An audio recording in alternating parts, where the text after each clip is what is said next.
Welcome to the Bella Grace podcast, where we are empowering you to embrace the beautiful grace found in recovering your authentic self by building a sober life and having fun doing it. I totally blanked on my own intro. I love it. Hey, this is real life. This is real life. Yes. So we have my friend Arthur back. Yay! What's up, y'all? If you have not heard his story, you should go back and listen to it. I will link it in the show notes. It is a two-parter because we talked and talked and talked. Well, more specifically is I talked and talked and talked, and I don't think I let you talk at all. I was listening to it, and I was like, oh my gosh, I ramble a lot. And I was like, that's bad. So this podcast, I promise to do better. Don't give up on me. It's fine. We loved it. It was great. It was amazing. So if you haven't heard his story, go back and listen to that. Ooh. Yep, because it's really good, and you're gonna want to listen to that and have some gaps filled in. I don't know what we're gonna just go all over the place today. All over the place. First off, I do want to give a shout out to my homie Serge. This is the shirt right now that I'm sporting is his creation. He is the madman behind this piece, and his company is called Obsolete Streetwear. You can find him on Instagram at Obsolete Streetwear. Really cool guy. Actually, when I got into like collecting vintage clothing, I guess this was back in 2018, 2019. He was one of the few people that I met in the scene. We met at a convention, at the DFW Vintage Swap Meet convention, actually. And at that point, we were both so new to like collecting, I think, vintage clothing, but also selling it, as a business. Mm-hmm. And I think we both kind of met each other. We were checking each other's boots out. I mean, at that point, I think maybe I had a couple racks, maybe a little table, and it was just super it's super amateur looking. It was very like not official. It wasn't professional, but hey, like I was out there doing it. And I met Sergio. He stopped by the booth and he was like, hey man, like, what's up? Like, my name's Sergio. And like, we talked, we clicked, and he was just really, really nice. And we like learned a lot about just trading and selling and just a lot about like the vintage culture, I think, like during those years, especially when we were so new. But he really like inspired me actually, because I was like, this is a younger guy. Like, he's a much younger guy than I am. I could just tell. And he like, to be able to be young and to be able to like step out of your comfort zone and start your own business and put yourself out there. Like, I give a lot of credit to those people who can do that, because when I was a young person, like I didn't put myself out there at all. Like I was like, I think afraid of what people were going to think or what they were going to say, mixed with a little bit of like laziness, and just like, I wouldn't like want to like do that because I'm like, nah, like it's fine. Like I'll just, I'll let things pass by. And I think that's how it's always been in my life. Yeah. Probably up until my mid to late 20s, I guess late 20s it started to change. Like I started to feel more confident in who I was.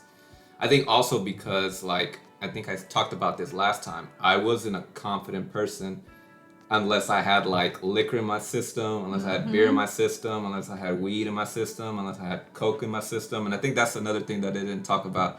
My resume, all the types of like things that I did. Your bad boy resume? Yeah, my bad boy. So I'll quickly touch on it because like I have no problem being vulnerable, like talking about what I've done in my past. I think like when you have control over the narrative, nobody has control over that. So You know what I mean? So for me, like we all know, like it started off with drinking, and then after drinking, then it started into like smoking weed. So I smoked weed like in high school and a lot in college, right? And so like, and then actually I started doing coke. I think it was in 2006. Yeah, 2006.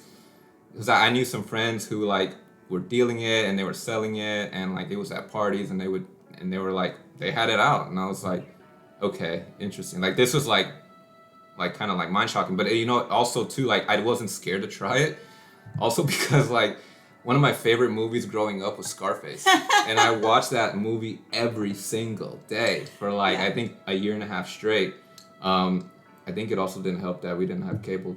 So like we were limited to what we could watch. You watched the same movie. Yeah. You had DVDs. So you'd pop in, okay, today's Scarface day. I'm not going to watch Pineapple Express or whatever it was we were watching. So like, I kind of idolized that lifestyle of like, ooh, like this guy came out of nowhere and he like built himself up, and then like he started like getting like money and he started acting like a boss, and he was a boss because he could buy this, buy that. Of course, if you watch the whole movie through, it doesn't end in a good ending. But like when you're young, you just think like, oh, like maybe I could just be able to do that. Different. Yeah, I'll be different. I'll be able to control myself. I'll be able to like do this, do that, right?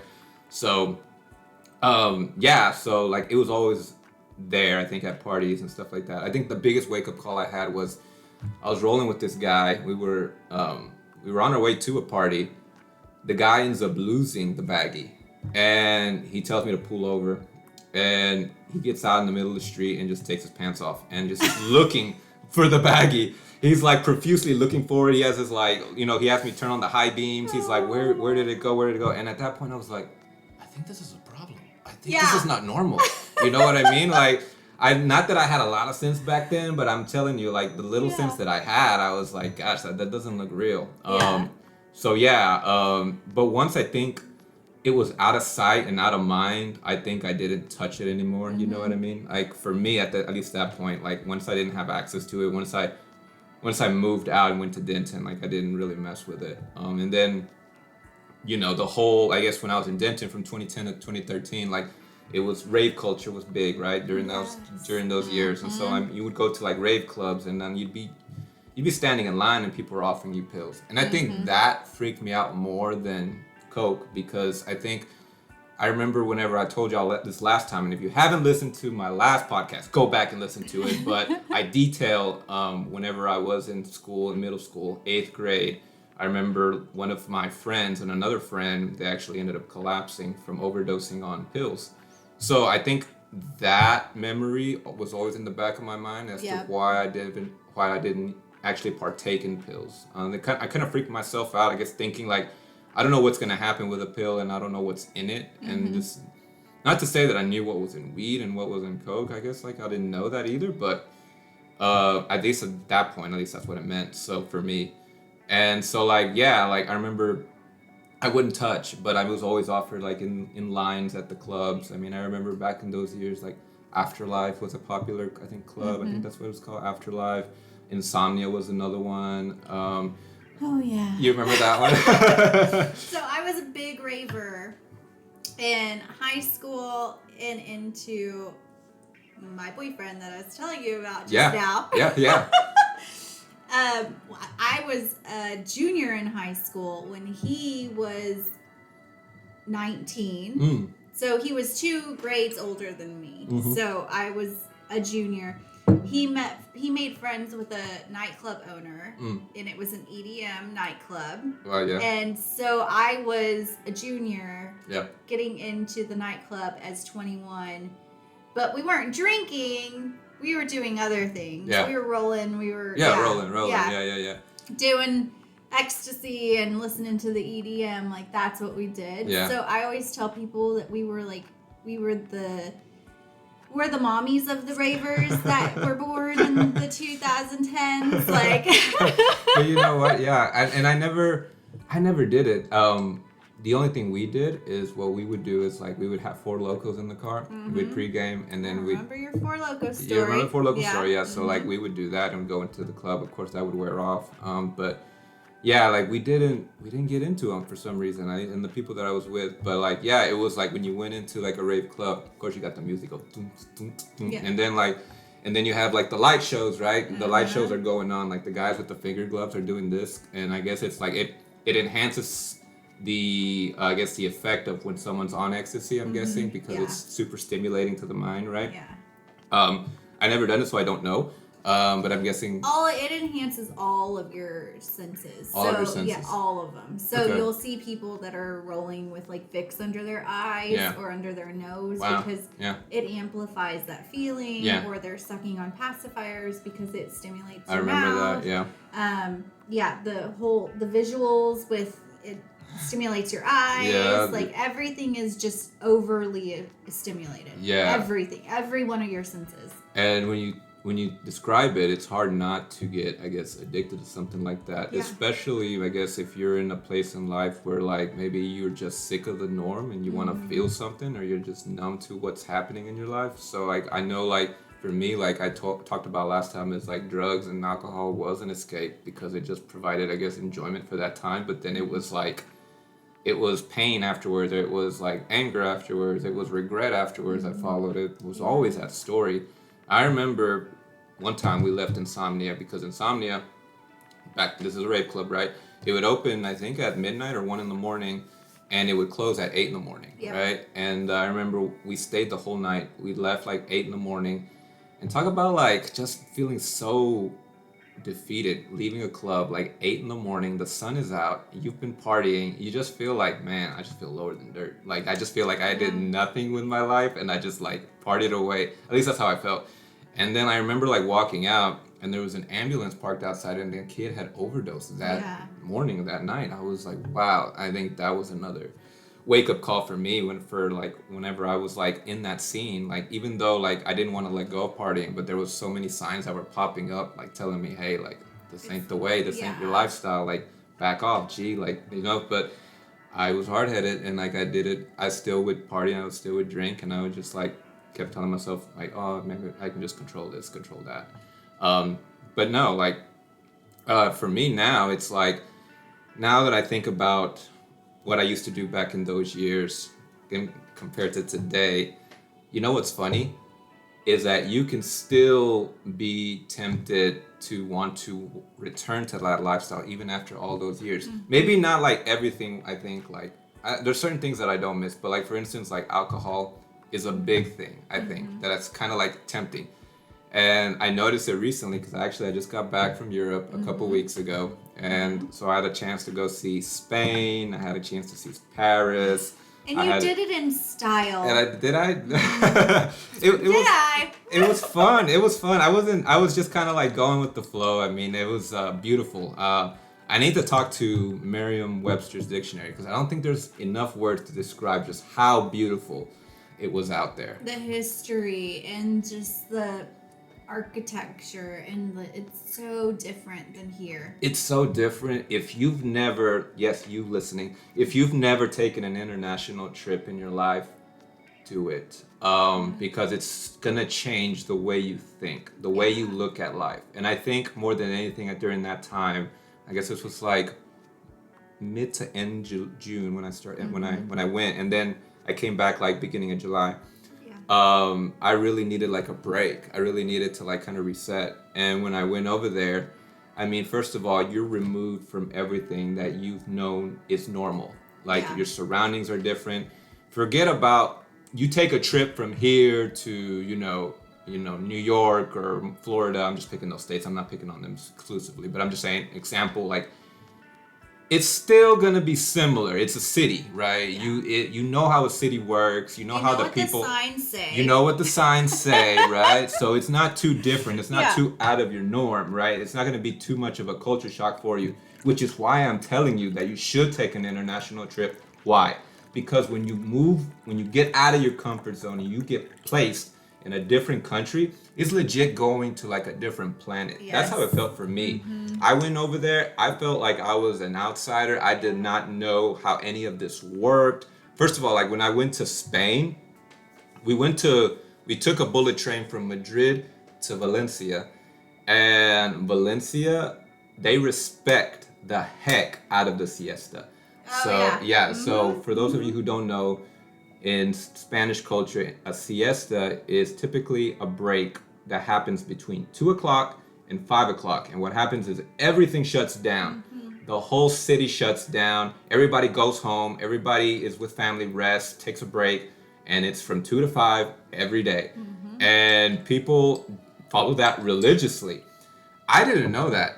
And so like when I was over there, I think we had left and ate lunch and we came back. We tried getting an Uber. It was like, no. It shuts down. They were like, imposible. It was like they hung up the phone. And I was like, what? And then we found out, like the siesta. It's like, okay, so we had a nice 30-minute walk back to the Airbnb. So that was fun. But we saw a lot of the city. And so like Valencia was really cool. Then we saw Madrid. Madrid was really dope. Valencia and Madrid, I mean, it wasn't that much of a culture shock besides that and like the water and historical buildings. I'm only saying that because like I know Spanish. And so you can kind of get around. But even then, like, their Spanish is different. Like their Yeah. Spanish is like they speak very fast first of all, and they kind of talk with a lisp, but it's not a lisp. It's like me saying Valencian Spanish is Valencia. They would say it like Valencia. Yeah. And it's like a Yeah. sound, like right? Ibiza. They say Ibiza, Ibiza, yes. and we say Ibiza. Yeah, exactly. Good Yeah. example. Yeah. So you know what I'm talking about. Yes. Madrid, they didn't follow the siesta too closely. Things didn't shut down, so you can still get around. You won't be lost there. Yeah. It's a little bit more touristy. It's a little bit more touristy. But back to the topic at hand. Yeah, like wine was big over there. That's what I was gonna ask. How was it going sober over there? Because their culture revolves around alcohol. Kids drink alcohol. It's part of life. Yeah, it's part of life. Okay, so Spain wasn't too bad. I feel like it wasn't in my face. Paris actually wasn't too bad, and Paris actually had mocktail options. Oh. Like you That's would. impressive. Yeah, like every place I went to, when I opened up the menu, it said mocktails, and then it had like maybe 4 or 5 options, but they had options. Yeah. Like every place I went to, I was like, this is pretty cool. Like it's when you go to Dallas and you go out to eat, they don't sometimes even have mocktails written out in the menu. You gotta ask the waiter, like, hey, is there mocktails on the menu? You know, you kind of feel like you're ordering something like off the cuff, like kind of like super secretive. And then sometimes they'll be like, no, and then you're like, well, can you put like a Red Bull and like a fruity drink in it? And they're like, yeah, we can do that. Okay, cool. So you know what I mean? Like So you have to tell them how to make your drink. Exactly, exactly. But like I think, and then was Rome? Yeah, Rome was, I think, worse in terms of like there was a lot of wines over there, and I think because they're known for their wines and just known for alcohol. And it was like I remember asking for mocktails. They didn't know what that was, and they were like, do you want Sprite? I was like, no, it's okay. No, I was trying to describe. I was like, do you have something like, like non-alcoholic? They would just point me to Sprite. They would point me to water, like mineral water. So mineral water is huge in Europe. Paris, like, so for instance, like if you're in Rome, if you ask for water, they will give you bubble water. Yeah, you have to ask for flat water. You have to ask, so you go and you sit down, and what you say is like agua minerale, sin gas, you know what I mean? So that means water, without carbonation. But they have a plethora of like legit mineral water. And it's so good. It's like, it tastes so pure. It tastes like you're drinking oxygen. I don't know how to explain it. Yeah. But I think the biggest thing was like sitting around people and them drinking. And I think that's not new because I sit around people and they drink all the time. Yeah. But I think it's because I was in a different country and, different languages are being spoken. And so it's like you're in a different environment, a different vibe. You're almost like, I feel like I'm missing out of this part of the world if I don't drink. Like you know what I mean? It's like, it's like going to Italy. It's like going to Rome and saying, I'm not going to try the pizza. I'm not going to try the pasta. What are you talking about? Like, that's what they're known for. Which, by the way, pizza and pasta is way, way different than here. Yes, it is. And let me explain why. I can eat a whole pizza by myself. I don't feel full. I don't feel lethargic. I feel like I can still, I'm not in a food coma. I feel like I can still keep going. I don't know what it is in the ingredients. Processed over there. That's what it is. Yeah. Like, we add so much crap to ours. Over there, it's pure, authentic, just very basic ingredients. They don't add a bunch of crap to it. They don't. Yeah, like, I noticed, like, when I was eating that, or when I would... Like, my favorite pizza was the Diavola pizza. Like, it's, like, spicy salami. And it was so good. It was just so fresh, and it just felt like I could eat, like, 4 or 5 boxes of it, and I'd be fine. The pasta is really good. It's just, it doesn't feel heavy in your stomach. You know what I mean? And I would know that because like we do lots of walking those days. We were like 3 days in Rome. We do lots of walking in the heat. You know what I mean? And it's just like we didn't feel fazed by what we were eating and stuff like that. Our diet is so much different over here. Like, we have so many. Even if you don't even realize it. There's like preservatives and added chemicals and this and that and all this stuff. Like, even making stuff fresh from home. Like, there's a huge difference between like the flour that I get from Italy at the mall versus the flour that we get at like Kroger when we make pasta, because my husband got me a pasta press. So we've made pasta twice, and we've made it once with like real Italian authentic flour. Nice. And then with like American flour. And even just the flour, you can tell a difference. You can tell the difference. Yeah. Wow. Yeah. And I think that's the secret. I think it has a lot to do with like the flour, and you know, like if you buy pasta from the store, it's already made, you know, so you're not like rolling it yourself. Yeah, and so it's technically not good for you, I guess, but like that's one of the things that I loved about Europe. It was like the littlest things, the simplest things. Like me explaining it to you, it sounds like I'm overhyping it, or I'm like going above and beyond, but I'm not. Like a croissant in Paris, like for instance, will be about 8-9 euros. It's pretty pricey, but it's so good. It's fresh. It's like, I don't know, like handmade. Yeah. It's like, it did not come from a box that was frozen and then they stuck it in the oven. Yeah, like I mean, and then it's like, and I had a conversation recently. I had lunch with my friend Bruno, and I was asking him because he had went to Europe too, like recently, and I asked him, am I going crazy, or are the croissants really good in France, or is it just me? He's like, no. He's like, you're absolutely right. You know why? He's like, I ordered a croissant when I was in Brazil, and he's Brazilian, and he's like, I ordered one thinking it was gonna be, you know, somewhat the same. He's like, no, it was crap. It was like super like dry. It had no taste, and that's what I think when I think of croissants. I'm like, I think of like this dry bread, whatever. No, this is like such an inviting, yeah, buttery, taste. yes. Yeah, it's so just like, good. yeah, light and airy, and it's got the air pockets in it, Yeah. I love a good croissant. I could eat 20 of them. Like that's I love to eat. But it also has to do, so cooking also has to do with the environment. People don't realize this. Ooh, but like, yes, let's get into that. So I used to make candy for Christmas, homemade candy, like this hard cinnamon candy that like is really spicy. That's so cool. Yeah, I can't make it here. Why? Because it's too humid in Dallas. Oh. And hard candy requires a very dry atmosphere. So in Lubbock, I would make caramels, I would cut them into little squares, and I would put pecans on some of them, and I'd wrap them up for Christmas, and I'd give them out to my coworkers and my family. Like, I used to make like pans and pans and pans of caramels and hard cinnamon candy and divinity, and like for Christmas, that's all I did was make candy and cookies. And here, I can't make them because they will never harden enough because it's too moist here. In the winter. So you almost need like a controlled environment for. And so plays a role in how croissants taste over there too, because of where they're at in the world, the way the air is, the atmosphere there, it just cooks different. You're gonna make me start preaching because that could have been a sermon right there. I mean, thinking about environment is everything to your authenticity. We're going to talk a lot about authenticity today. Oh, perfect segue. Yeah, the perfect segue is authenticity. Environment plays a huge factor on who it is that you are. I mean, and that's what authenticity is. It's who you are as a person, your values, your beliefs, like everything, all of that combined into one. That's what makes you you. That's what makes you unique. Every person is unique, right?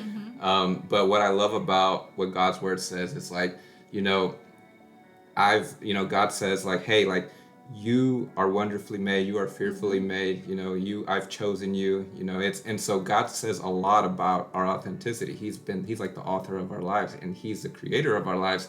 So I love what God's word is when we can turn to the text and we can actually have like an actual like format for our lives. I think that speaks a lot, especially if you're in a season where you're kind of like maybe lost and you don't know who you are. And I know a lot of people like that in Dallas. I know a lot of close people who are like that actually, who kind of struggle to find who it is that they are. And I'm not talking about like necessarily like your identity. Like you could say like, oh, I'm a child of God, and they know that, and then they say, but like sometimes I don't know like my passions. I don't know what it is I love to do. I don't know my hobbies, like, you know. And so like you're just existing. You're just existing. You go to work, going through you the come flow. home, you watch Netflix, you drink a glass of wine until you pass out, you wake up the next morning, go to work, and it's a job that you somewhat might maybe enjoy, maybe you hate it, but yeah, we're just floating through life, not knowing who we truly are. Right.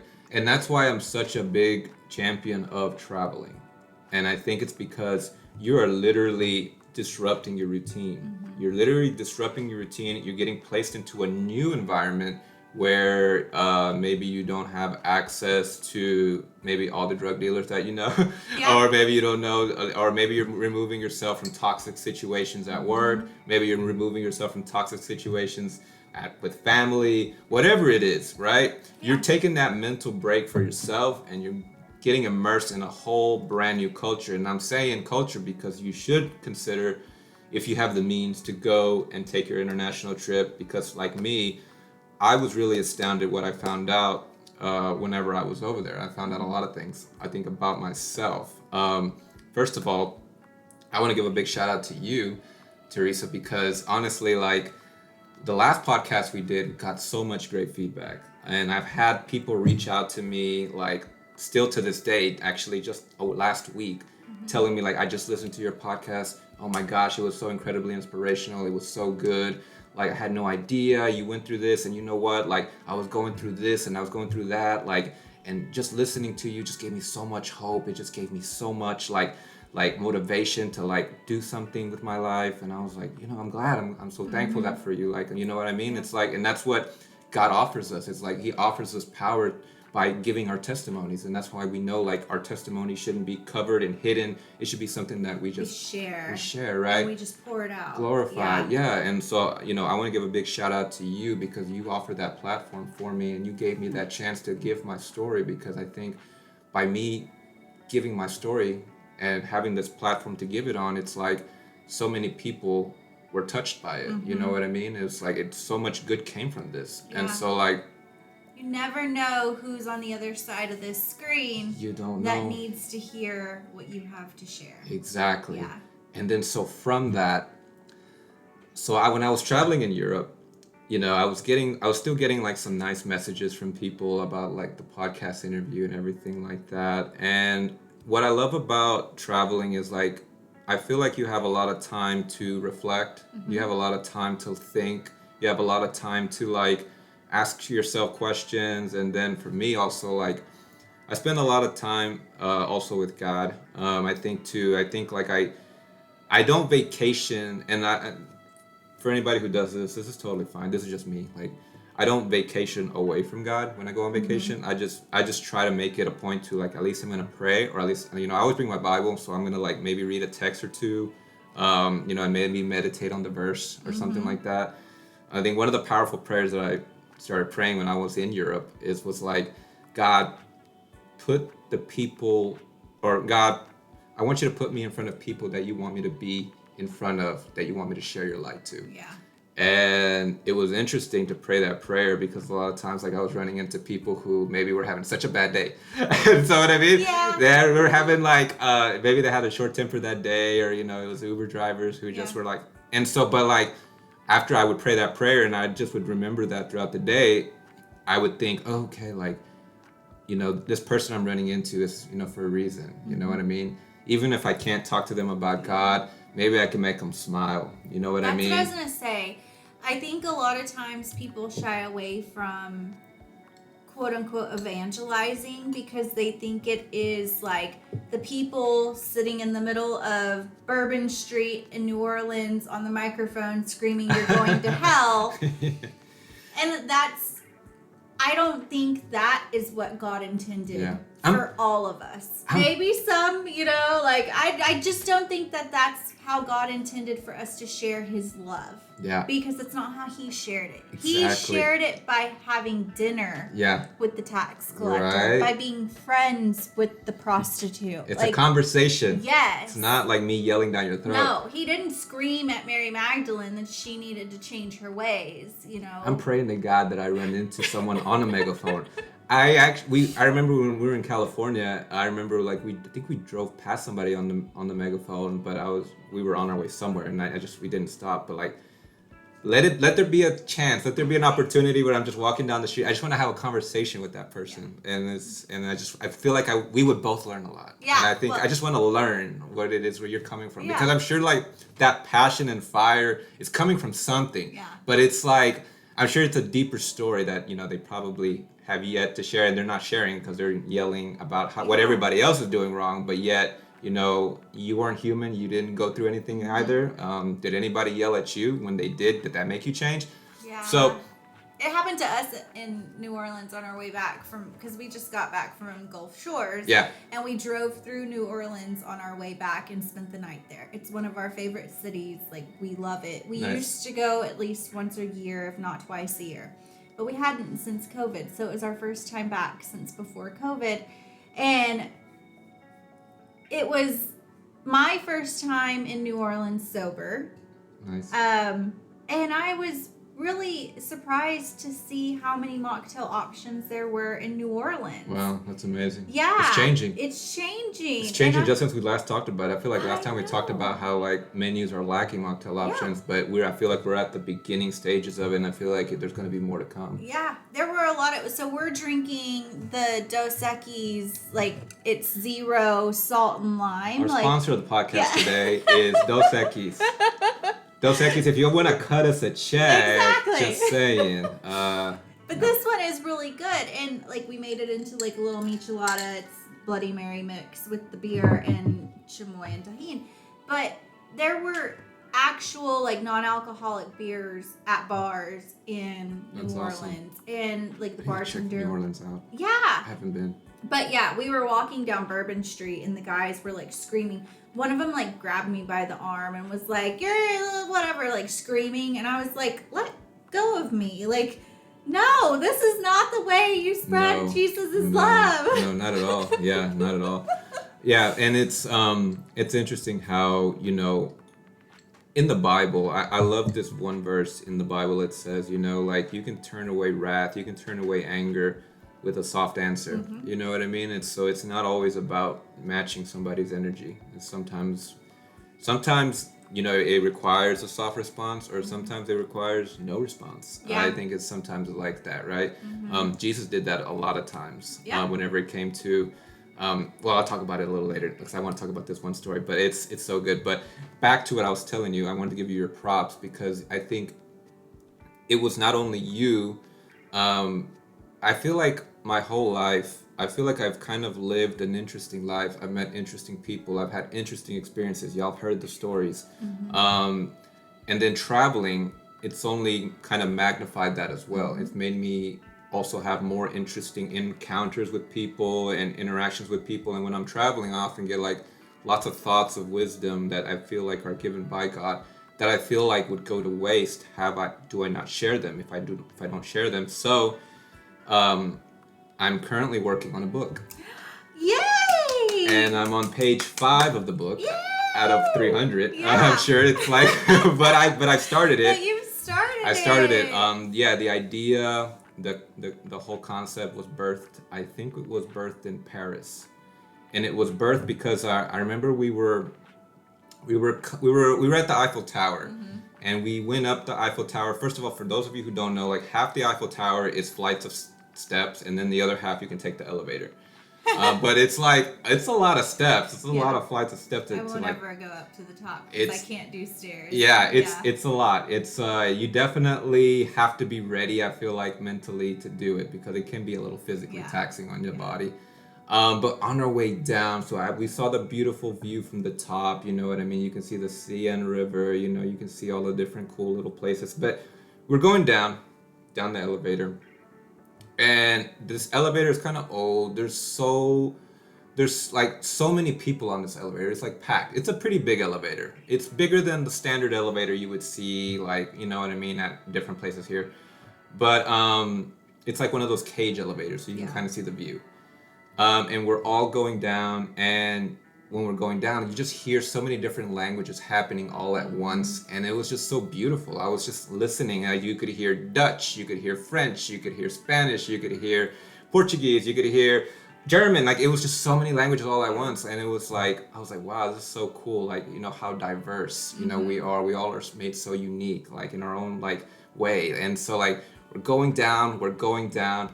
Before we make it to the bottom, before we're descending, before we make it to the bottom, the elevator jolts. Like, there's this big jolt. Yeah. And everybody's My like... biggest fear. Yeah. And so, like, then at that moment, you hear everybody go gasp. Like, like, you know what I mean? Everybody gasps. Everybody looks alarmed. And you know what? it didn't matter how different anybody looked at that moment. It didn't matter how different anybody was. We were all all the same. so alike than we think. And so it was so beautiful to see, like, you know, we have these individualistic traits, but at the end of the day, we're all human. Yeah. And I think a lot of times, like, you know, growing up in our own like bubble, like we could tend to think, oh, like this person is so different from me, they're not going to understand me, or this person is from a different, you know, part of, you know, of class, of, you know, of money, whatever. And you just think, oh, they're not going to understand me for this and that reason. And it's like, no, it's like we're more alike than what we think, and you just don't know it. And anyway, so like that thought came to my mind, and I was like, wow. So like, I'm gonna put this in the book. And so like, and it just had so many different like things come to my mind when I was out there in Europe. Like, for instance, like I didn't know that euros were worth more than the dollar. And it was like cool, like to look at the euro, because if you ever seen euros, like I don't have one on me, but they're so colorful. You know, they're smaller than the dollar, I think, because they're more rectangular, but they're very colorful. And they look really cool. And I think I said this in an Instagram story. I was basically telling people, like, it doesn't matter how different you look.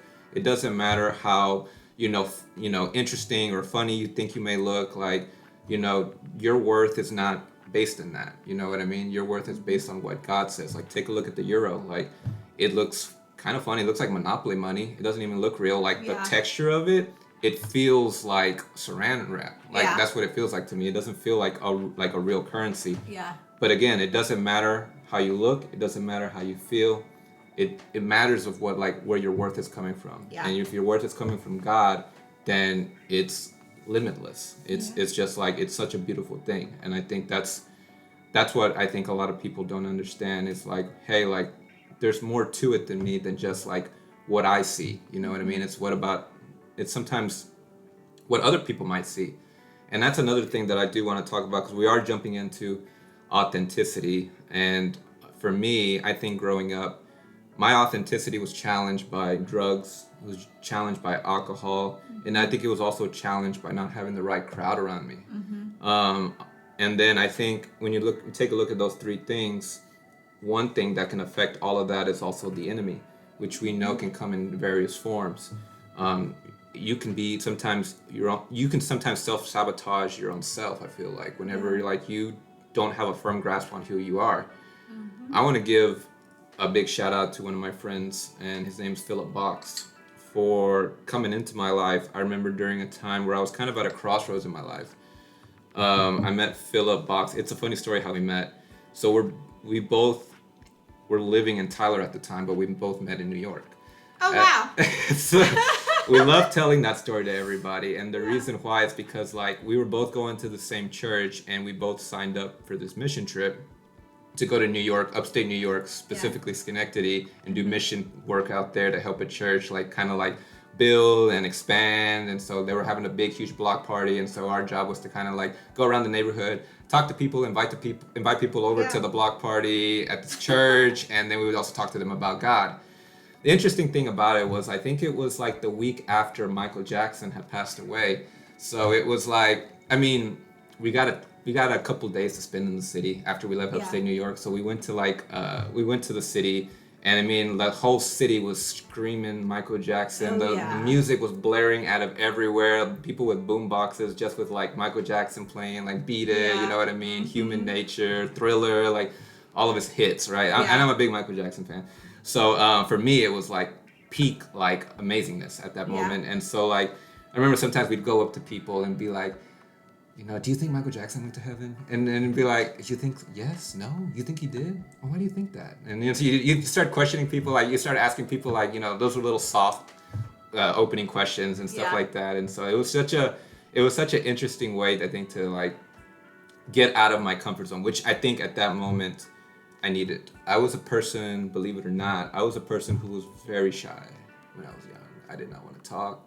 You would look at me, you would say, Arthur, can I borrow a pencil? I'd be like, and I wouldn't even say anything. Like, that's just who I was. I just was like, I did not like to talk. And I think whenever I met Phil was like, I call him Phil, just for short, but like when I met Phil, he was a very confident guy. Like he'd walk into like stores and he'd like would joke with like the clerk at the store. He would joke with like people that was waiting in line. He'd be like, he'd say anything and everything that came to his mind. But I mean, it was just so like funny, but it was also so confident. And then it made me think like, oh, people are much more willing to have a conversation than I think they don't. Because like I think like people are like, hey, leave me alone. Like, hey, like I'm kind of like don't want to be bothered. And you do run into people like that all the time, right? I think like from time to time it's just normal. But seeing him kind of interact, he'd like walk everywhere, talk to anyone, whoever it was, and I was like, this guy's like a living, breathing picture of like who Jesus is. Like that's who Jesus was. Like Jesus talked to everybody. Yeah. And I think that really, I think meeting Phil, walking with Phil, really kind of changed the course of my life, I think, for the better, because obviously I was able to come out of my bubble, but also find out about myself that I am this person who likes to talk to people, and I never knew it. You know what I mean? It's like when you like to do something and you do it, there's no faking it afterwards. You either like it or you don't. But it's all about sometimes about trying it and you just don't know it. Yeah. You know what I mean? And I think for me, like, it was all about removing myself out of Tyler, Texas, and taking this mission trip to New York, and then like finding out something new about myself that I didn't know before. Yeah. It was like an interesting. Do you think you were always a talker and something in your childhood tamped it down, or do you think it was just something you never explored? I think it was something I never explored. I think it was because I remember you talking about how you used to like to be around people. Yes. Yeah, when you were a kid. Like that was your love of community and being around people. Yeah. I think it changed though when I got to high school. Because like high school, it was like a different crowd I was running with. You know what I mean? The things that we were talking about, like, first of all, like, we would goof on people. Like, the people I hung out with, we would goof on people in class. We'd goof on the teacher. And it was, like, little smart one-liners. And so it was, like, for me, I was like, oh, I have this group of people that I could, like, do this with. And I don't have to, like, do more than the minimum. Because that's what it was. Like, so being cool in high school was, like, you didn't try. You know what I mean? You were a joke. And, and I was a big joke in high school. I mean...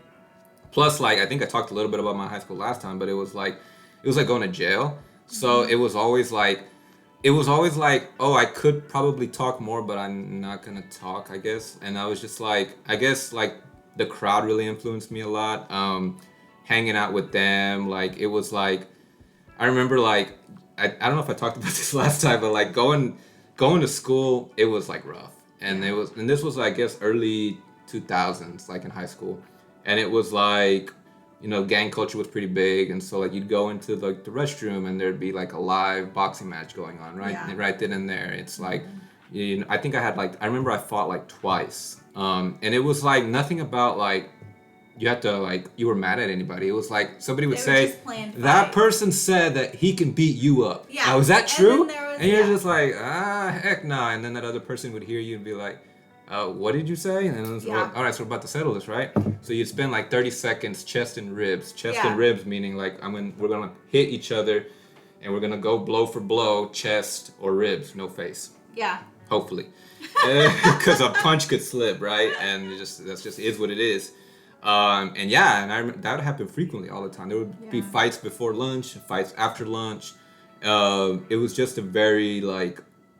That's toxic. Now looking back at it, like that's toxic. I don't know if that still happens today. I don't know. It does. Okay. It does. Okay. Yeah. Yeah. Like the kids at my daughter's high school actually like go to the park down the street. The park down the street. Wow. And they have fight night. Fight night. Yeah. Wow, that sounds like. That sounds crazy. Yeah, like who was it? Is it Tom Cruise? Brad Pitt, the fight night. Fight Club. Fight Club. Yeah, but they have fight night at the park, and it's just a bunch of boys, and they just, whoever wants to fight, like, you just get in the ring, but it's really just the park. Yeah. And I mean, from what I know, it was also similar at other high schools, too, because I have some friends that went to other high schools, and they were like, if anything, it was probably worse over there. What they would tell me is, like, because they would host also, like, last day they would have like a huge fight, and it'd be all Mexican people on this side versus all black people on another side, and it was basically like, think of it as like a Royal Rumble about to happen, and it would happen every year. It would be like tradition at this school, and it would really go down. But it's wild. At our school, like, we had fights, but it was mainly like, I feel like it was mainly like us Hispanic guys who really just wanted to fight, and it wasn't. It was just something to do. We were bored, but like, we really like were fighting, and sometimes it wasn't serious, but like sometimes it was, and then it just depends. But like, we'd have fights out in the soccer locker room too. Like, it went down over there, or sometimes at the lake. If we were skipping, we would skip for Cinco de Mayo. We would go to the lake. That's the most Mexican thing That's ever. It really was. And actually, that was the first time I ever drank Jose Cuervo, which, man, I remember I drank it. It was like so strong. Oh yeah. It was so nasty. Yeah. It was like, I did not like it. I've never liked Jose. Yeah. Jose is the reason I don't like tequila. I like tequila now because I've learned, or when I was drinking, I learned what good tequila was. Yeah. And the one thing I do kind of miss 1800? is mezcal. Mezcal, yeah. Yeah. Is that the one with the worm? No, it's like the smoky tequila. Oh, yeah. So it's smoked. I was watching. What was I watching? I was watching a Gordon Ramsay show on. I guess I don't remember where it was, but like he ends up visiting like a mezcal farm, and like where they produce a lot of the nation's like tequila, and it's like it's legit, like they grow like this plant and they have to cut it, and that's where they get the mezcal from and stuff. So yeah, it's a very specific plant. Very specific plant. But back to what I was saying. Like authenticity has a lot to do with who you have around you. So I think who I had around me in high school really kind of like brought that ceiling down, I guess, for me. That's what I was gonna say. So I always tell people to like dig back to what used to bring them true childlike joy, because that's who you truly are. Because when you're 4, 5, 6, 7 years old, those things that you truly enjoy, like for me it was playing kitchen. I used to like to pretend cook, and I used to like to teach, and I used to like to draw and do arts and crafts and stuff. And like, when I really dig down to like who I am, I'm a very communicative person, a very creative person, and my biggest and best stress reliever is cooking. Like, just get in the kitchen and just start throwing some stuff together, and then enjoy a good meal when I'm done. But when we get into high school, like you were saying, like, we tend to tamp down those parts of ourselves because they're not cool. Yeah. We might get bullied for being the nerd that wants to be in drama club or whatever. So we tamp down those parts of ourselves. You're right. I think one thing I told you last time too was like, our school was like racially divided by choice. So like, I also didn't frequent with a lot of people who were different than me. Yeah. You know what I mean? And then after high school's over, it's like, well, that's what the real world's all about. The real world's all about meeting people who are different than you. Yeah. You know what I mean? And I think whenever I went to New York and on that mission trip, I was meeting people like, New York pretty ethnically diverse. I think it also opened up that gateway that was once closed. That was basically like, hey, like, have a conversation with somebody who's different. And now I do. You know what's funny? It's like, I wish that I could get everybody that I'm cool with, that I've met, in a room together. Because like, you'd be able to see like just how like super different everybody looks and what everybody's into. Because like, I think I make it a point to want to talk to somebody who's very different from me, not only like physical wise, appearance wise, but also like what they're into. Like, you know what I mean? Like, people who are into like, I don't know, like, I want to name stuff, but it's like, I don't think it's weird because like, I'm into stuff like that, like, like vinyl collecting, you know what I mean, or vintage clothing, or you know what I mean, or it's like they're really into collecting coins, or they're into current, it's like people are like into so many different things now, and like, they express their ways, or they express themselves so differently too, that it makes you think like, oh, like, I should really re-examine who I am, because there's going to be so many different people out there, and if I don't re-examine who I am, you're going to make it harder for yourself to interact with people in the world.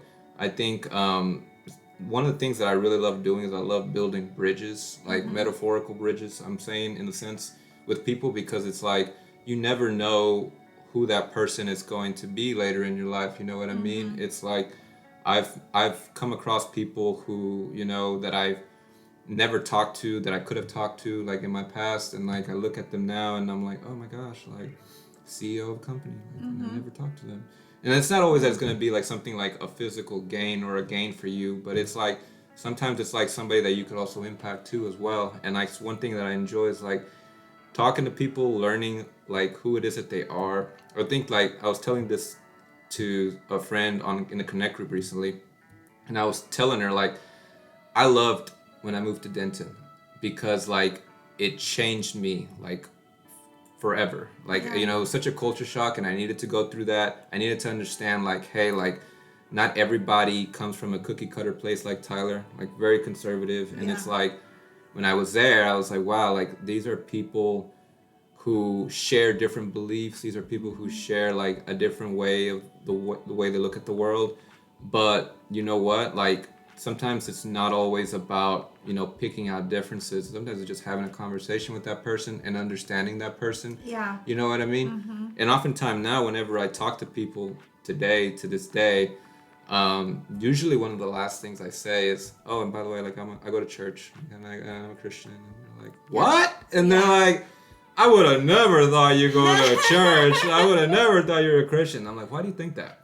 And they're like, well, because like you don't come off as judgy or too goody shoes, and you don't come off like, you know, very stiff and very like, you know, not breathing. I'm perfect, blah blah blah. And so it's like, and I'm like, you know what? That makes me sad to hear this. Yeah. And I'm sad that you actually have that bias looked on Christians, because, you know, I think for many years, I think it's been like that, where it's like we've had, you know, followers of Christ really kind of tamper the image or tamper it for some of us, you know what I mean?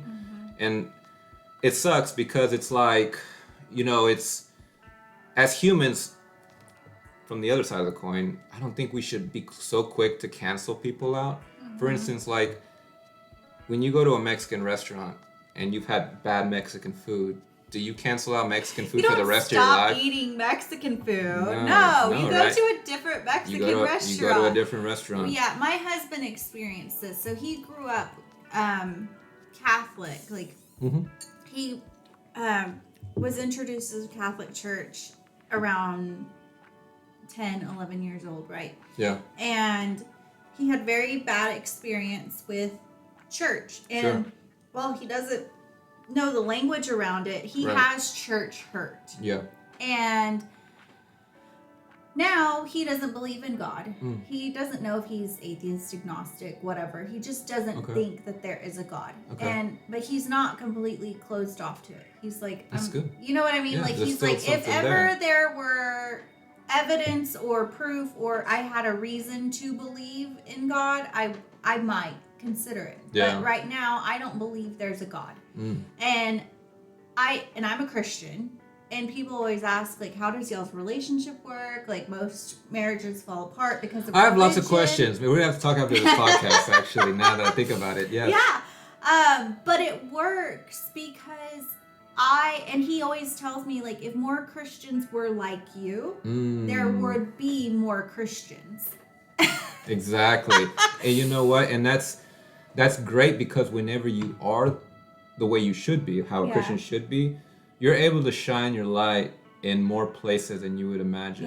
And I think that's, as a person who, you know, is a Christ follower, I think we're meant to shine the light, you know, not just in church, not just in a Connect group, not just in, you know, where we think it's safe to talk about God. Like, no, like, shine that light, you know what I mean, at the bar, or if you're at the club, or if you're at speakeasy, or if you're at a pop-up event, or you know what I mean, like, be that same person who you are in church. Don't be afraid to be that person, you know, Monday through Saturday. I want to give a big shout out to Joe. Our friend Joe? Our friend Joe, okay. Yes, because he's a great person at being who he is on Sunday. He's so authentic. Monday through Saturday. He is what he is. And yeah, like, he's just... He doesn't like morph himself on Sunday, and he's like suddenly this different person, and you're just seeing this person, you're just like, who is this person in front of me? No, who you see is who you get. This is Joe, and he's same so bubbly, nice. Yeah, funny, nice, loving, bubbly, open. loving. Yeah, like, he's like that all the time. all the time. All the And time. so like I admire that because like that's how it should be. Yeah. Not when you go home Monday, Tuesday, Wednesday, Thursday, and now it's like I'm a different person. Yeah. You know what I'm saying? And Joe's story is on the podcast. His is called Growing Up Latino, Growing Up Latino and Being Sober Latino, something like that. It's earlier this season, but you can listen to Joe's story. He's amazing. he's a really great guy. Yeah, I have the privilege of calling him a good friend. Yeah. But yeah, like be who you are on Sunday, who you are throughout the rest of the week. I think that's key to being authentic, because you shouldn't be twisting knobs or dialing anything up or down. Like, feel free to be yourself. Yeah. That's what I'm saying. It's just feel free. Like, you know what I'm saying? Like, if you're a jokey person, show that jokey side. Or if you're that person who like loves to talk about, you know, I don't know, sports or feel free. You know what it is? When I was in Europe, I got this impression of Europeans that they are such a humble type of people. They're super laid back, chill. Even the people that I would run into who were super wealthy, I didn't feel like it was like in my face. I feel like as Americans, we're very flashy people. Yeah. I'm guilty of this too. Like, we're very flashy. Dallas is very guilty of this. Like, it's a very flashy city. It's like competition. It's like who got this, who got that. Keeping up with the Joneses. Keeping up with the Joneses. It's very indirectly that way, but also directly that way. Yeah. Europe is like, no. It's like we're chill, we're laid back.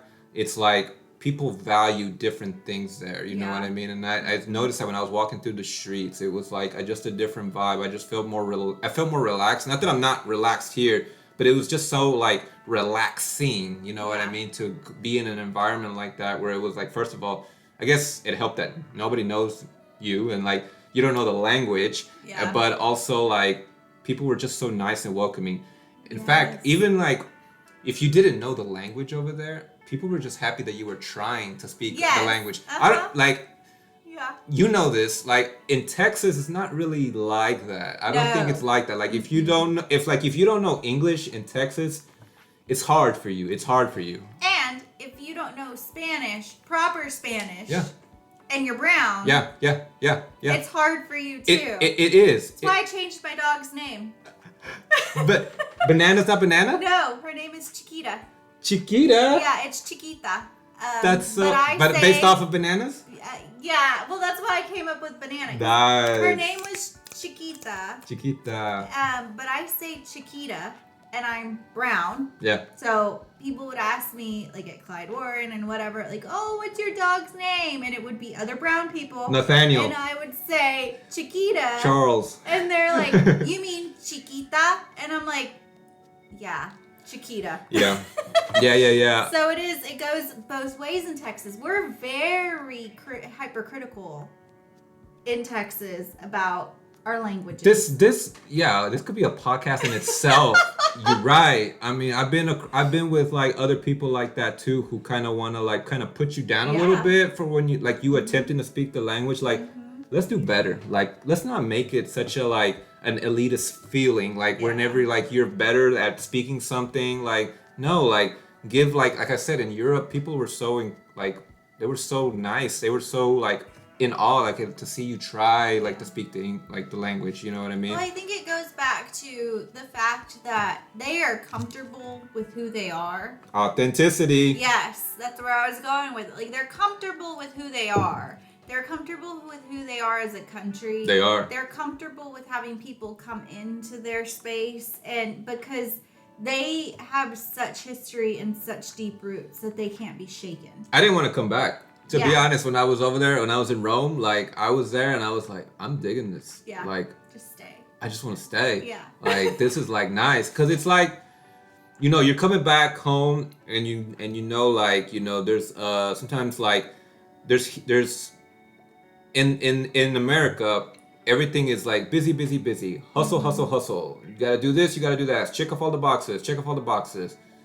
I didn't see. I mean, I don't get that vibe in Europe. I mean, It's at least very the laid places back. that very laid back. Very. I told you about the siestas in Yeah. Spain. Like people are really laid back over there. Yeah. But it's like like people are like on a different like type of time over there. Like they're just more like I said, they value different things. They like do. when They value rest and family time. They have 1 month holidays for everybody. So holidays, vacation in Europe, like that's what they call vacation.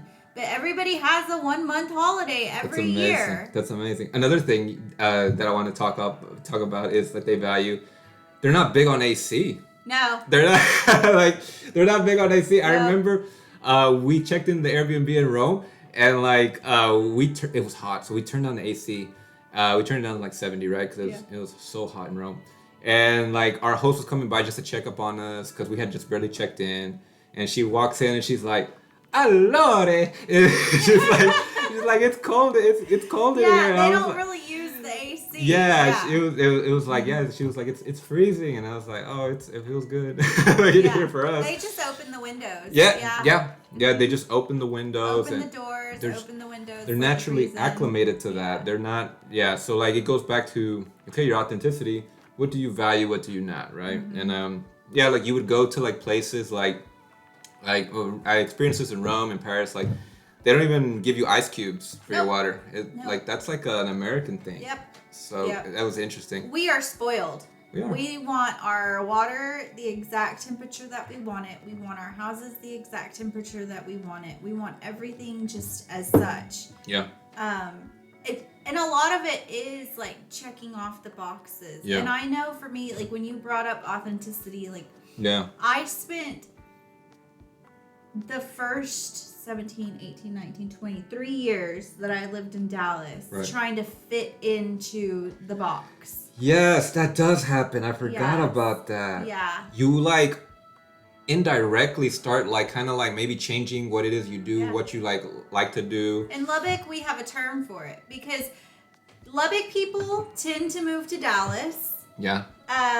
Or Dallas people go to Lubbock to go to Texas Tech. Yeah. And then they go back to Dallas. So we call it Dallasitis.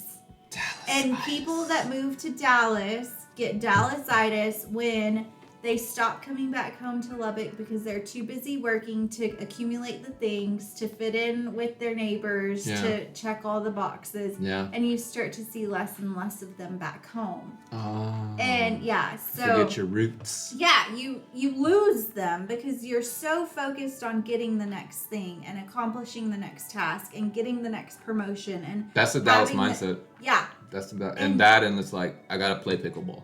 Yeah, pickleball. I love pickleball. I've- Guilty as charged. I've never played. Official Dallasite. I feel proud that I've never played pickleball. You and haven't? No, and I plan not to. I just want to make it so far into life that I never touch that sport. I play It's tennis. fun. It's like tennis, I play right? tennis too. I played tennis, and tennis is the one sport that I can actually kind of semi-play because I am the Okay. most unathletic, uncoordinated person on the planet. Oh, okay. I can semi-play tennis. I'm not great, but I Me can too. at least play. That's awesome, yeah. I can volley a little bit. Yeah. But pickleball is cool because you're not doing as much running as in Yeah, tennis. because it's legit like like little bitty it's a little tennis. it's like yeah. it's like ping pong mixed with tennis, is it Yeah. not? Uh-huh. Yeah. Yeah. So it's fun and it's a great like couples, like 2 against 2 I refuse. sport. Yeah. Well, I'm gonna try that one day to do it. I'm just kidding. I'm just It's kidding. fun. Yeah. I love it. Yeah, no, maybe I'll be the next pickleball league champion or something. Yeah. It's a lot of fun. Yeah. Chicken and pickle is fun. Chicken and pickle. What's yeah, that? It's there's 3 in the Metroplex now. But it's like they Of course have there is. yeah, of course. It's pickleball, but their place has like cornhole, pickleball, the giant so it's like yes, a yes, huge yes. outdoor area with the Outdoorsy area. pickleball courts and a restaurant. And they Oh. have like fried chicken sandwiches. So their chicken is really good because it's marinated in pickle juice. Like, Yeah. Yeah, chicken and pickle. Yeah. You just made me think of something. When people ask me, when I meet people abroad, and they say, where am I from? And I say Dallas. And they're like, what is there to do over there? I always blank on what to tell them. Well, Pickleball! yeah. Pickleball. There's brunch. Yeah. There's lunch. Yeah. There's maybe go to a lake. There's maybe, and that's usually what I'll say. Yeah. So There's a lot of stuff to do if you drink. That's usually what I tell people. Yeah, and then I tell people it's like your average metropolitan city. Like they have bars, they have clubs if you're into that. There's parks if you're into that. But I feel like Dallas doesn't have an identity. Like, you know what I mean? It's just the city. It's Dallas. Yeah. Like some cities have a vibe and some cities have a identity. Like one that comes to mind right off the bat, like Oakland. Like Oakland is very, like they're proud of being different. They're proud of being like, that you'll find somebody walking a cat, on a leash. You'll find somebody walking down the street with like a snake wrapped around their neck. You'll just see somebody on a unicycle like going down the road. This sounds like Venice Beach. You're describing Venice Beach. Venice Beach. So you'll see like middle schoolers riding down with 4-wheelers down the street, like doing wheelies. Are you talking about Oakland, California? California.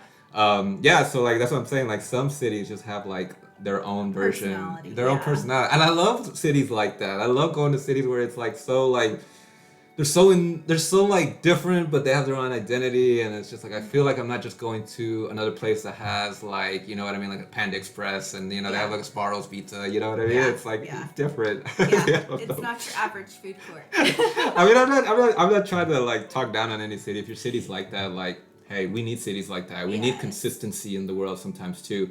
But for those cities that we can go out and like see some cool things, like I love y'all. I love going to those kind of cities, and Europe has a lot of those kind of cities. You know what I mean? Yeah. So like I want to go back, but that goes back to the main point: authenticity. And I think your authenticity is going to be based on like who you are as a person. And I think for me, like a lot of times it was lost because of those 3 challenges I named. Like it was my environment often dictating what my authenticity should be. Especially like you're brand new to church, right? I should act like this. Blah, blah, blah, blah. Or I'm in a college class and I should not answer my hand to every question the teacher says because I know every answer, because if I do, then I'll be weird and then blah, blah, blah. Or, you know what I mean? That, or it's people around you, that kind of dictate like your story and your role, and like who, like, there'll be people like trying to tell you who you are, like, and they know you better than who you think you are. And then like, sometimes, and you listen to them, especially if you think like they hold like a special place in your life. You just think like, okay, like maybe they do have a point. Like maybe like, you know what I'm saying? This is a thing. But like, I would just say, one of the things I think that really helps me is also bouncing it off of people who I've known my whole life. And I'm grateful to have a few friends in my life that I've known 20 plus years. You know what I mean? And it's like, I bounce things off of them all the time. I'm like, hey, like this, and they'll be like, no, that's not you. Yeah. Like, that's not you. Like, hey, I have this plan to like want to do this, do that, but they're like, but what if it's gonna like take away, time from this? You know what I mean? It's like, so it's like sometimes like I'll have an idea and I'll have a project, and you know what I mean, and I get challenged on it because it's like, well, how does that glorify God, or how is that going to bring glory to his kingdom? You know what I mean? Yeah. Sometimes the projects even that we get involved with can kind of take away time from God, and I've had to say no to a lot of like opportunities like that in my life whenever it's come to like job opportunities that I knew that was going to pay me more, but they were going to have me like maybe like out lots of Sundays and stuff like that. Like I always turned them down because I knew like that's not authentic to who it is that I am. You know what I mean? Yeah. And it's like, that's what I think is great about just my life in general, is because it's like with authenticity comes like a lot of no's that you have to give out in life. Yeah. With the same yeses that you give in life, you got to give out a lot of no's, and your no's got to be firm so that when you give a no, people respect it. Yeah. People understand it, and people don't like challenge you on your no. Yeah. Like no just means ask later, right? And you know what I mean? Yeah. So like, you know what I mean? So it's like it can often get twisted in that sense of way, like in that sense of fashion, I feel like. But when you don't know who you are, it's easy to say no, and that like it's almost like people know that you are unsure, so they know, okay, well, maybe if I ask in an hour it'll be a yes, and then they wear you down enough that you're like, okay, I'll do it, and that chips away at your authenticity. And then like for me, I slowly chipped away at my authenticity, and before I knew it, I was in a totally different career field than I intended to be. Yeah. 12 years down the road. Yeah. And I was miserable and drinking 2 bottles of wine a night. And, Was this when you were in corporate? Yeah. Yeah. Corporate will do that to you. Yeah. There's some corporate places like that are kind of toxic. Not kind of, they are. And it's just like, yeah, like when I worked in the financial services industry, like for a few years, like financial services industry, corporate is like very cutthroat. Yeah. It's very toxic. It's like, that rug will get swept right under you. They might throw you in front of that bus. Yeah, and if it's not who you are, if it's not true to you, it's even more toxic. Yeah. Because you're pouring of yourself into this company, and you're giving of your time and your energy. Right. And in some of those jobs, it's 50, 60 hours a week that you're giving of yourself. And if it's not true to who you are, it leaves you feeling depleted. It leaves you feeling exhausted. It leaves you feeling hopeless that there isn't hope or a better future tomorrow. You know what I love about your story right now, what you just said though? You did not hinder yourself from taking that opportunity. Yeah. You at least took it. And I think there's a big difference between saying, oh, I don't want to do this opportunity because it's not authentic to me, or I don't want to do this opportunity because I don't want to do this opportunity. You know what I mean? Or try this thing or try this venture out. You know what I mean? So I think you should always keep an open mind. Yeah. And then if you start to see like little like speckles of things that don't align with your authenticity, Exactly. Yeah. pull out. Like, this is the time for you to stand up, say something, like speak up. Yeah. You're not imprisoned by what you're going through. You can always get out of it. You're not a tree. You can move. I love that. I love that. But also, sometimes it's not a corporation that's making you feel ill about yourself. It could also be, I think, people that you have around. They could even be Christ followers. Like, okay, like one of my favorite stories in the Bible is whenever Mary used that expensive perfume to pour onto Jesus' feet. And we all know what happened. If y'all don't know, let me tell y'all. So like basically like Mary, she was a prostitute, right? Or was she the one that had the demons that he exorcised or like set her free? No. I never remember. No. This was whenever Mary and Martha were at the house, and then Jesus came over because he was visiting Lazarus.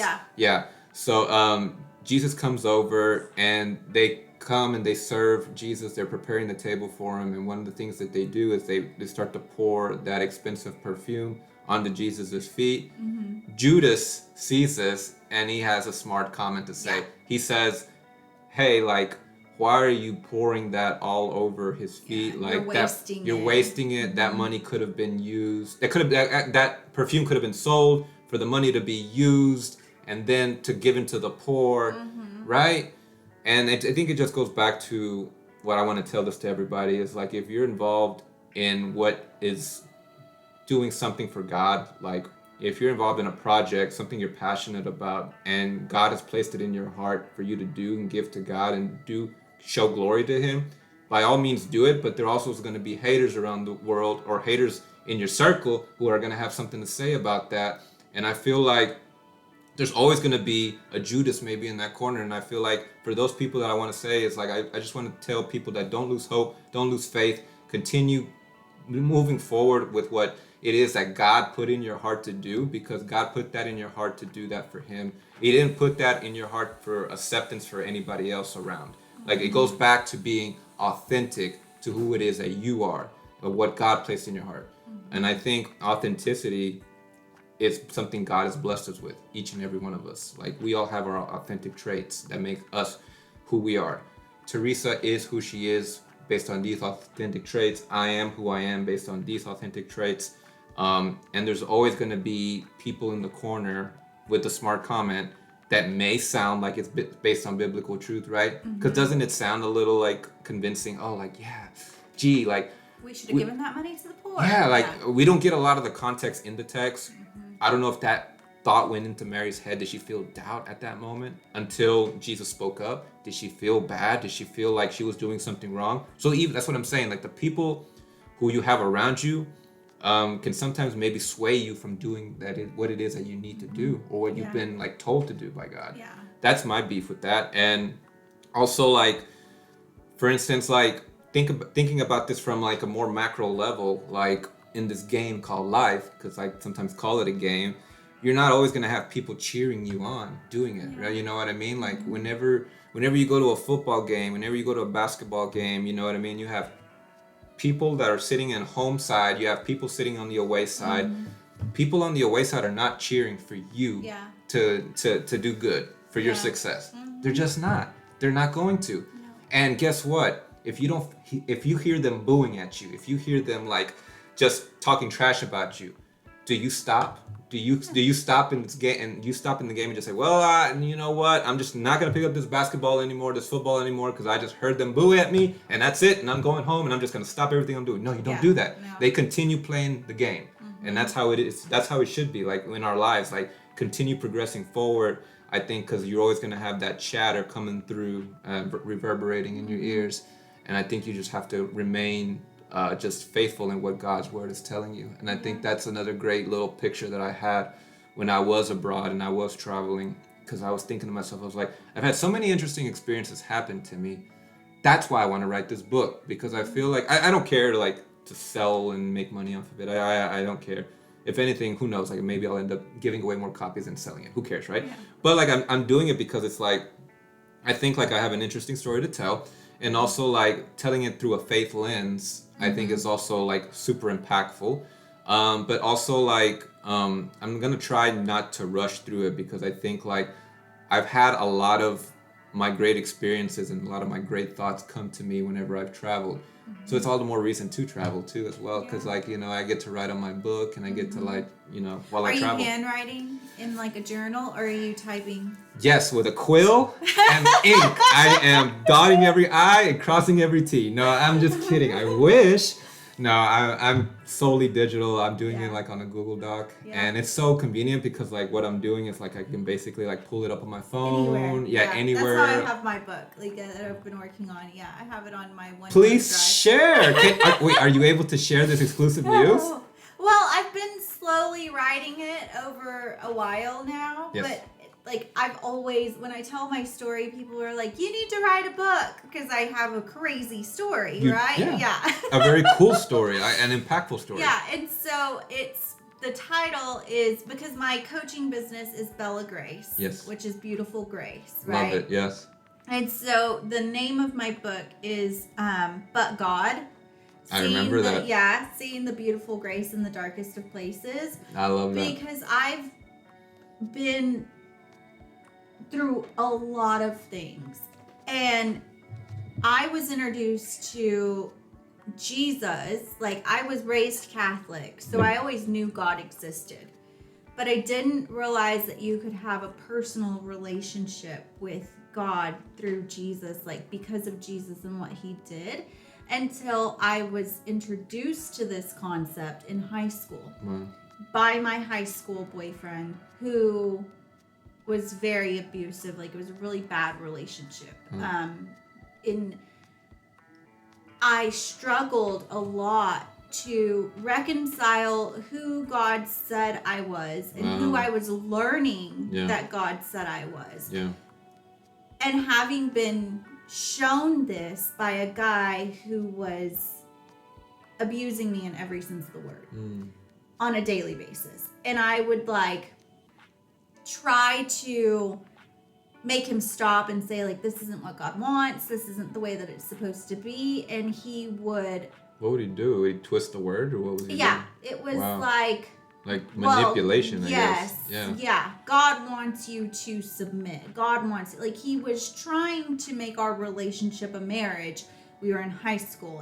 We were not married. Right. And so it was very manipulative. And so for a lot of years after I got out of that relationship, I turned to drugs and alcohol because I got pregnant at 15. My mom and my brothers made me have an abortion, and I had a lot of guilt and shame because I had just very recently been introduced to God, and I was like, this isn't what God wants for me. And most of the sex that we had in our relationship was forced. Like, it was never that I wanted it. It was that's what he wanted. And it was easier to just give in. And so when I got pregnant, it was like, oh, this is a little bit of light in this really dark place in my life. Yeah. And I actually tried to kill myself the September before I got pregnant. So I tried to kill myself in September. I got pregnant in December, January, had my abortion in February. And our relationship just got way worse after that. And when we broke up, he actually almost killed me. Yeah.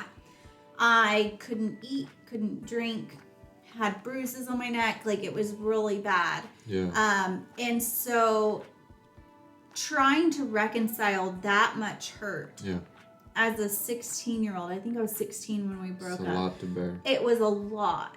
And at that point is when I was introduced to drugs and alcohol. And it was like, the only way that I could deal with the fact that this God that was supposed to love me and care for me had allowed all this stuff to happen to me.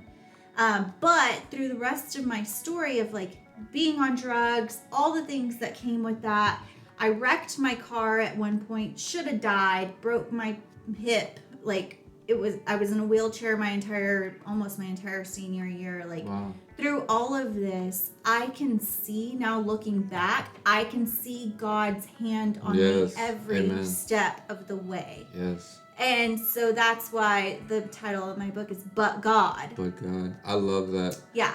You have such an incredible story, and it's not by coincidence that you went through every single thing that you went through, and right at any point it could have went left. Like, we could have lost you, right? But then you think about, like, God's hand is in your life because every turn God was there. Like, God saved you. God, you might have got a little burned here and there, but like, you're here today to tell your story, and it's a good story. It's a great story because it exemplifies Him. It magnifies God's name, and it's like, I'm excited for the story, and I'm excited for this book whenever you do drop it. Yeah.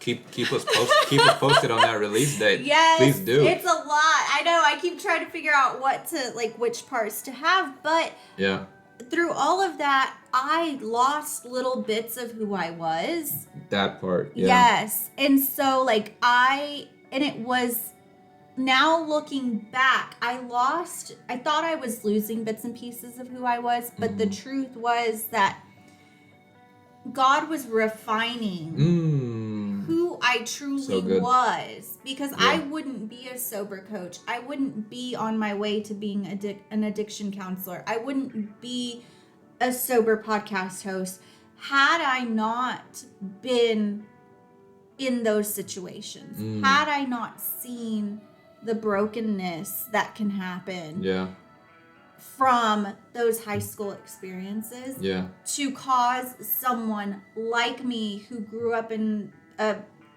very perfect Catholic family, like with loving parents, like how that person can become a drug addict. And like, so he was refining all those tiny pieces of me to create this person that I am today. Yeah. And it took me going through all of that to truly know who I am, to truly know what I'm passionate about, to truly know what sets my heart on fire.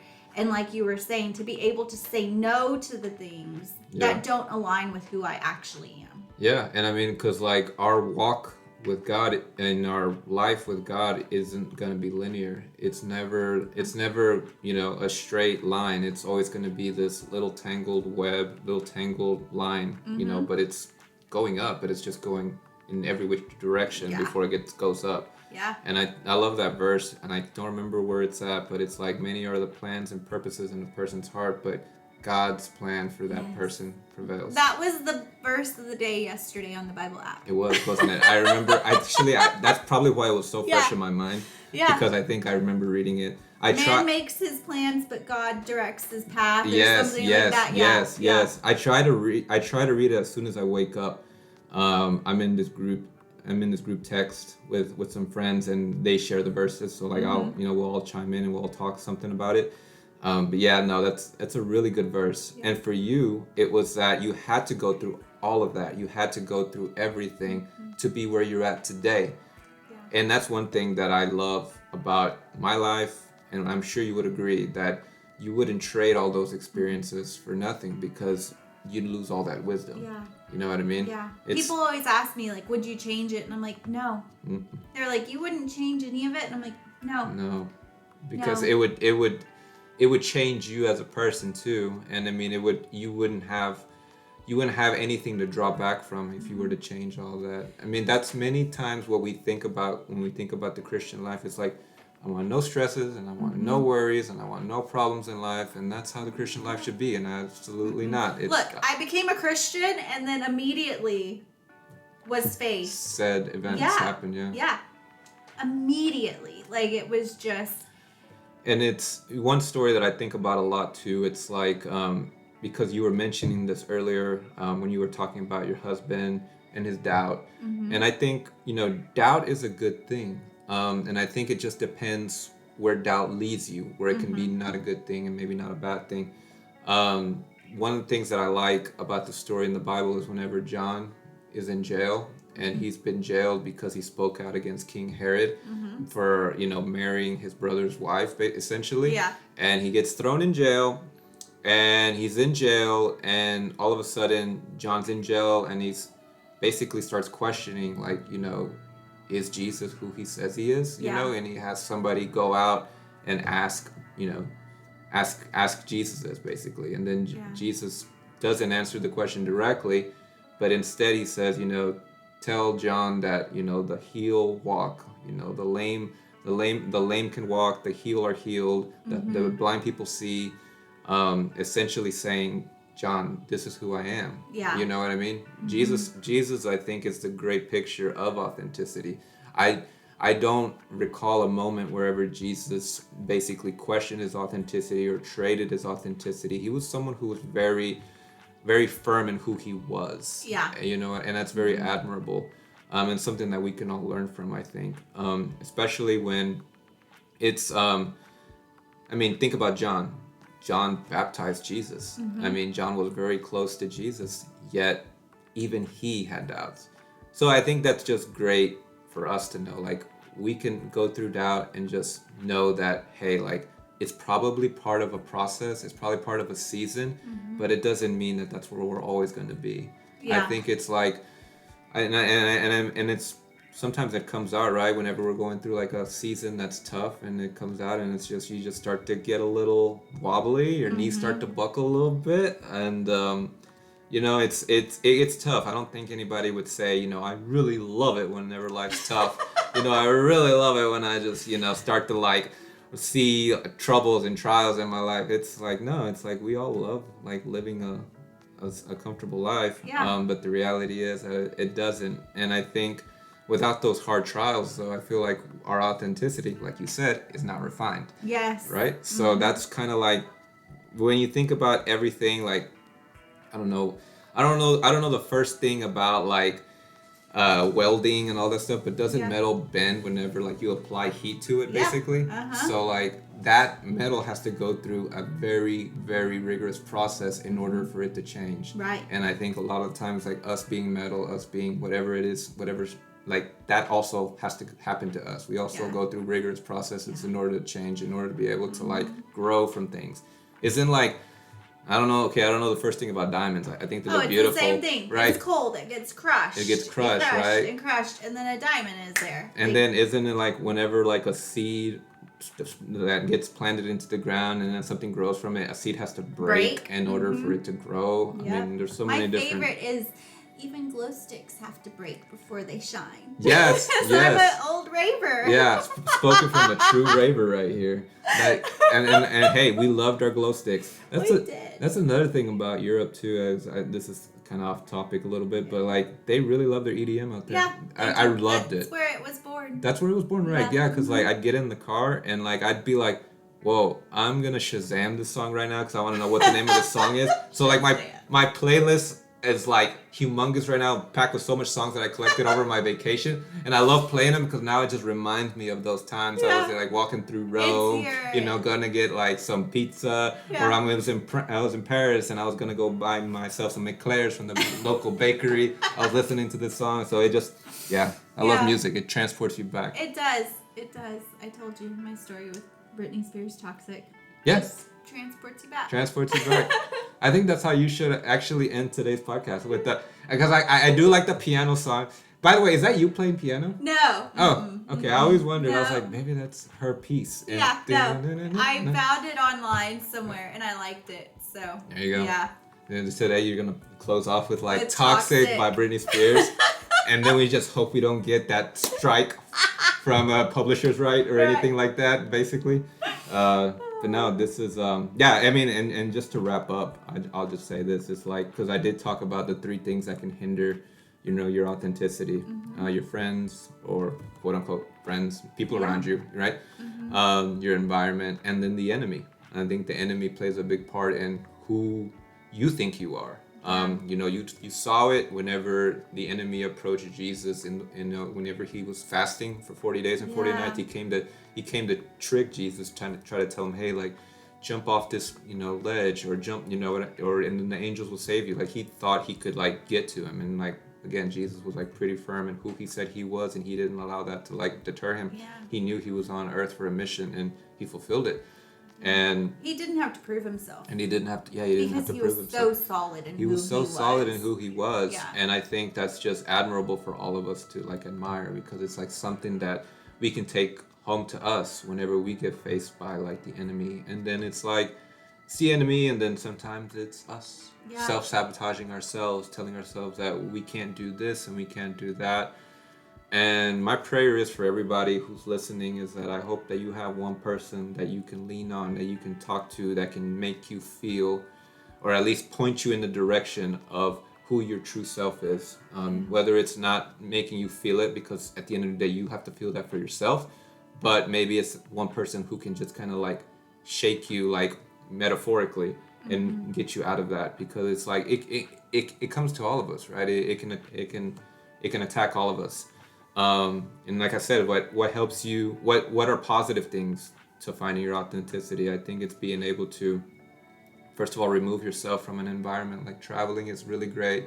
I enjoy reading. I think a lot of times like reading is like underrated, but shout out to Rogelio on the hospitality team, who recently gave me this cool book called it's Authenticity, but it's by this author called David Winston, and I haven't finished it yet, but it's so good. And I recommend it for anybody who's, who has like questions about where their authenticity is deriving from, but also what it's made up of. And what is false authenticity. I think a lot of times like we draw up a narrative of what we think authenticity is in our lives. And oftentimes it's not fully, it doesn't have legs, you know what I mean? It's like a sandcastle. And so that's actually another book I'm reading too. Shout out Rich Wilkerson Jr. I'm reading this book called Sandcastle Kings. It's so good. If y'all get a chance to check it out, check it out. See, you're adding to my book list. Do you see this pile of books over here? I love that's it. That is your pile? Okay, I'm seeing 6 books. You should see my pile. It's like stands tall with this table right here. It's probably like 5. Yeah, it's probably like 3-4 feet tall. Well, this is one of the piles. Okay. I have another one up there. I tried to find a book. I have piles everywhere. Piles everywhere? Yeah. You know what? And I think there's nothing wrong with that. I'm guilty of like reading books and then like reading other books, so like I'm tangentially reading so many books. That's why they're stacked. I just pick one out and I'm like, I'm gonna read 2 pages out of this one. Exactly. Yeah. No, so like I think part of being authentic for me was understanding what it is that I like to do. And I think one of the things that I like to do is I like to give. I'm like such a generous person.